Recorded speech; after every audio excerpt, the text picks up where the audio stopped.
What are some of the issues that we see with pinning the trigger to the rear? Well, if you think about this from the perspective of pounds of pressure, how many pounds of pressure does it take to actuate, say, a striker gun? 5.5.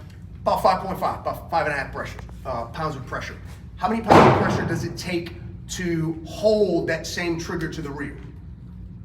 More or less than 5.5? More. More. We have to put more energy into it. Where does that energy go? Goes into the gun, right? It goes into the gun, and it manifests itself as movement. Here's how it manifests itself as movement. Let me get you guys over here just slightly so I can come off at an angle and see what's going on.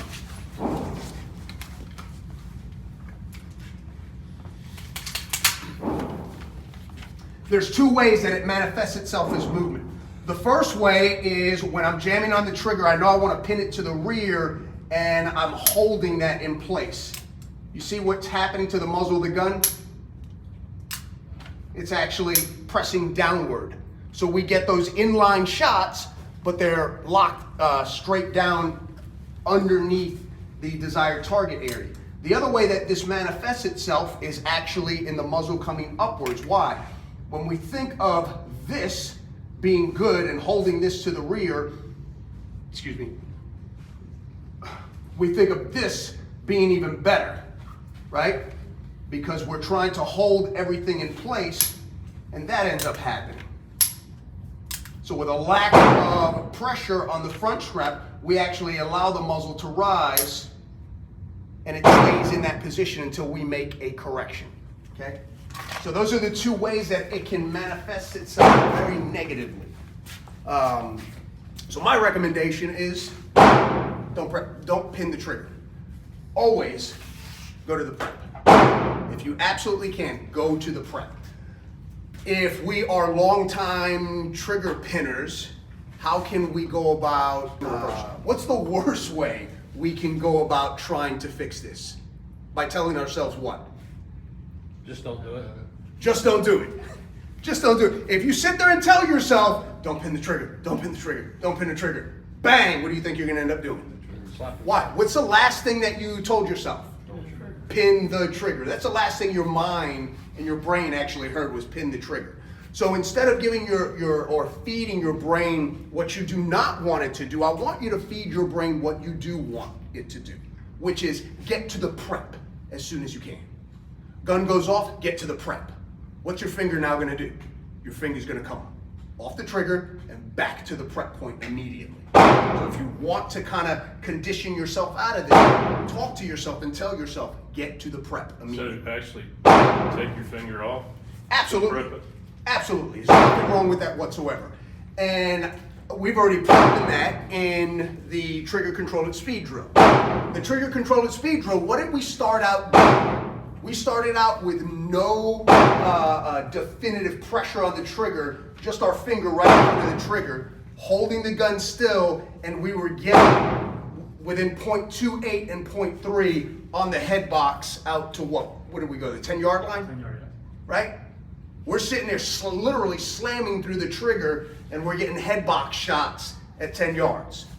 That tells me, hell, if I'm doing a string fire, as long as I keep that gun in place and I keep it locked down, I can go ahead and work this trigger to my heart's content. I can do whatever the hell I want with it for the most part, right?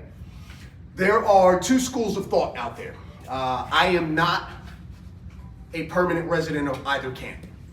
You have the camp that says trigger control is absolutely necessary. You must have it. You must have great trigger management for every single shot, or you're going to fail in life. You're never going to make the shots, right? And then there's the other school of thought, or the other camp that says, hey, grip. It's all about grip, and it doesn't matter what you do with your trigger. You can slam through the trigger, do whatever you want with your trigger. Don't worry about trigger management. I do not subscribe to either camp. I think it depends, right? So we need to be ready for both.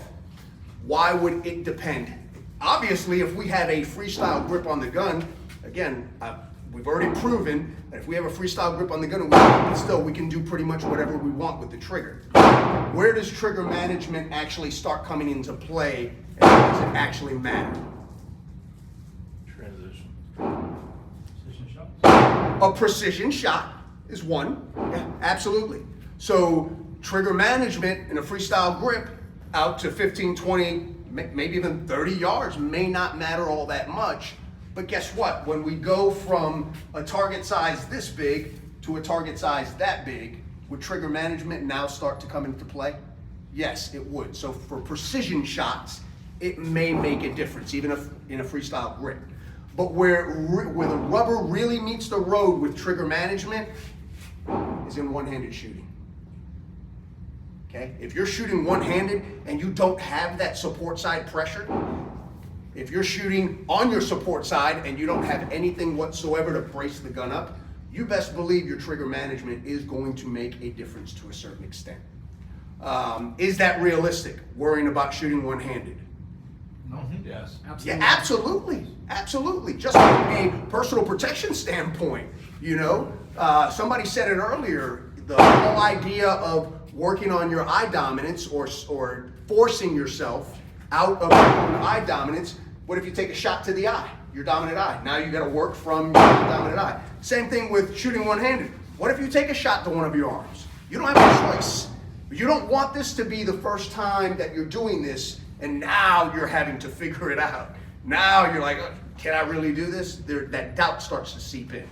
Heaven forbid you end up having to go to your support hand side because your dominant arm is down. You do not want that to be the first time that you figured out what you need to do to get accurate shots, because that is a bad, bad day, right? That's not the time to figure that out. So we're gonna